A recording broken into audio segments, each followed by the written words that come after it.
పూర్వం అంగరాజ్యం అని ఒక రాజ్యం ఉండేది. ఆ రాజ్యాన్ని సాల్వభూపతి అనే మహారాజు పరిపాలించేవాడు. అతనికి 4 కుమార్తెలున్నారు. వారిలో మొదటి కూతురు సారికాదేవి చాలా గొప్ప అందగత్తె. అంతేకాదు కాలు కింద పెడితే కందిపోయేంత సుకుమారి. ఆమె చాలా అందగత్తె అని అందరూ అనుకునేవారు. ఇక రెండో కూతురు అభిసారికాదేవి. అభిసారికాదేవి కూడా చాలా అందంగా ఉండేది. ఆమె అందం చూసి తోటివారంతా చాలా ఈర్ష్యపడేవారు. పూలు తాకినా కందిపోయే ఆమె ముఖం గురించి అందరూ చాలా గొప్పగా చెప్పుకునేవాళ్లు.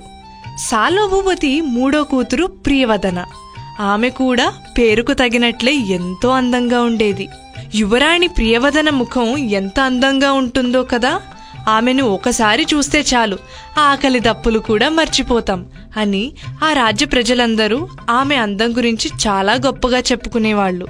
చిన్న గాలి తగిలినా మెత్తని వస్త్రం తాకినా కందిపోయేంత సుకుమారి అయిన ప్రియవదన గురించి ఆ రాజ్యంలోని యువతులందరూ కథలు కథలుగా చెప్పుకునేవారు. ఇక సాల్వభూపతి చివరి కూతురు పేరు సుగంధి.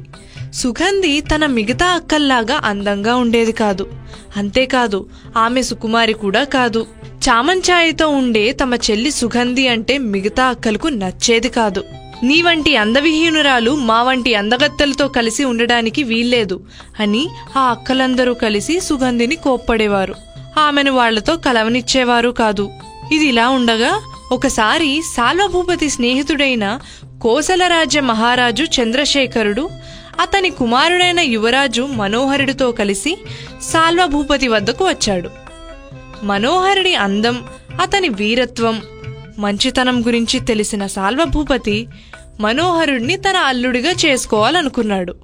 అతను వెంటనే తన 4 కూతుళ్ల చిత్రపటాలను తెప్పించి మనోహరుడికి చూపించాడు.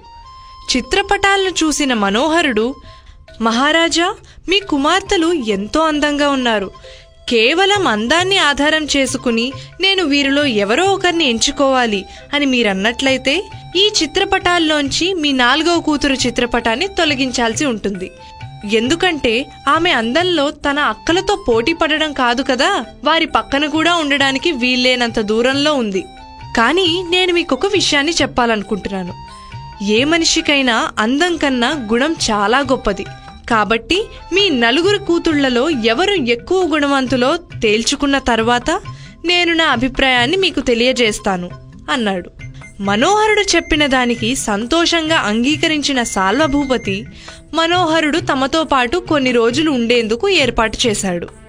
మనోహరుడు అక్కడే ఉండి ఆ యువరాణ్ల గురించి తెలుసుకోసాగాడు. అంతఃపురంలో ఉన్న వారందరూ సారికాదేవి, అభిసారిక, ప్రియవదనులు చాలా అందగత్తెలు. వారంత సుకుమారుల్ని మేమింతవరకు చూడలేదు. అలాంటి వారిని చేసుకోవాలంటే చాలా అదృష్టం ఉండాలి. వారి ముగ్గురిలో ఎవరో ఒకరిని ఎంచుకోండి అని మనోహరుడికి సలహా ఇచ్చారు. కానీ అక్కడ పనిచేసే తోటమాలి మాత్రం, యువరాజా, మీరు అందం కన్నా గుణానికే ఎక్కువ విలువ ఇస్తారని విన్నాను. నిజంగా మీరు గుణానికి విలువ ఇచ్చేవారైతే మరో మాట ఆలోచించకుండా యువరాణి సుగంధిని వివాహమాడండి. ఆమె అంతటి గుణవంతురాల్ని నేను ఈ రాజ్యంలోనే చూడలేదు అన్నాడు. ఇది విన్న మనోహరుడికి తనకి అందరూ చెప్పిన దానిలో వాస్తవం ఎంత ఉందో తెలుసుకోవాలనుకున్నాడు. దానికోసం ఏం చేయాలా అని బాగా ఆలోచించసాగాడు. బాగా ఆలోచించిన మీదట ఒక ఉపాయాన్ని ఆలోచించాడు. అతను వెంటనే తనకు నమ్మకంగా ఉన్న సైనికుడిని పిలిచి అతని చెవిలో ఏదో చెప్పాడు. ఆ సైనికుడు సరే అని వెంటనే సారికాదేవి గది వద్దకు వెళ్లి, యువరాణి, మీ చెలికత్తెలు ఉండే భవనంలో మంటలు చెలరేగుతున్నాయి. మీరు వచ్చి ఏదైనా సహాయం చేయండి అన్నాడు కంగారు పడుతూ. కాలు కింద పెడితే కందిపోయేంత సుకుమారిని మంటలు వద్దకు వెళ్లడమా? అస్సలు వీలు కాదు. నీవొక పని చెయ్యి. వెంటనే వెళ్లి మరికొందరు సైనికుల్ని తీసుకెళ్లి ఆ మంటల్ని ఆర్పు. లేకపోతే అవి అంతఃపురాన్ని తాకే వీలుంది. అప్పుడు నేను కూడా అందులో చిక్కుకునే ప్రమాదం ఉంది. వెళ్ళు, త్వరగా వెళ్లి వాటిని ఆర్పు అంది. ఆ సైనికుడు అటి నుండి అభిసారికాదేవి గది వద్దకు వెళ్లి సారికాదేవికి చెప్పిన విషయాన్నే ఈమెకు చెప్పాడు. అతను చెప్పింది విన్న అభిసారికాదేవి, పూలు తాకినా కందిపోయే సుకుమారిని నేను అగ్ని వద్దకు ఎలా రాగలను చెప్పు? పాపం, ఏం చేస్తాం? నా చెలికత్తెలకు ఆయువు తీరిపోయింది. అందుకే ఇలా జరిగింది. నీవు వెళ్ళి ఆ మంటలను ఆర్పు, లేకపోతే వాటి వేడి ధాటికి నా అందం పాడవుతుంది అంది. ఆ సైనికుడు ఆ తర్వాత ప్రియవదన వద్దకు వెళ్ళి భవనంలో మంటలు రేగుతున్న విషయాన్ని ఆమెకు చెప్పాడు. దానికి ప్రియవదన, గాలి తాకినా కందిపోయే సుకుమారిని నేను అగ్ని వద్దకు రావడమా? అసలు ఎలా సాధ్యమవుతుందనుకున్నావు? ఇంత అందమైన యువరాణిని నేను వెళ్ళి చెలికత్తలను కాపాడడమా? అసలు నేనెక్కడా వారెక్కడా? ఇంకోసారి ఇలాంటి విషయంతో నా వద్దకు వచ్చావంటే నీకు శిక్ష తప్పదు, జాగ్రత్త అని హెచ్చరించింది. ఆ సైనికుడు చాలా బాధగా అక్కడి నుండి సుగంధి దగ్గరకు వెళ్ళాడు. మిగతా యువరాణులకు చెప్పినట్లే సుగంధితో కూడా చెప్పాడు. అతను చెప్పింది విన్న సుగంధి వెంటనే లేచి, అయ్యో, చెలికత్తలు మంటల్లో చిక్కుకున్నారా, పద తొందరగా వెళ్ళి వాళ్లను కాపాడుదాం అంటూ పరుగెత్తుకుంటూ భవనం వైపు వెళ్ళింది.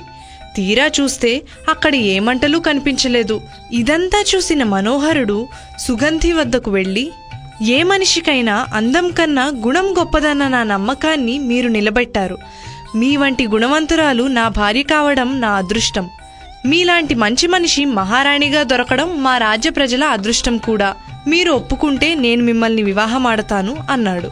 ఆ తరువాత సాల్వభూపతి అనుమతి తీసుకుని మనోహరుడు సుగంధిని వివాహమాడాడు. విన్నారా పిల్లలు? అందంగా ఉండడం అవసరమే, కానీ అదే ప్రధానం కాదు. ఎప్పుడూ గుణమే ప్రధానం. అర్థమైంది కదా?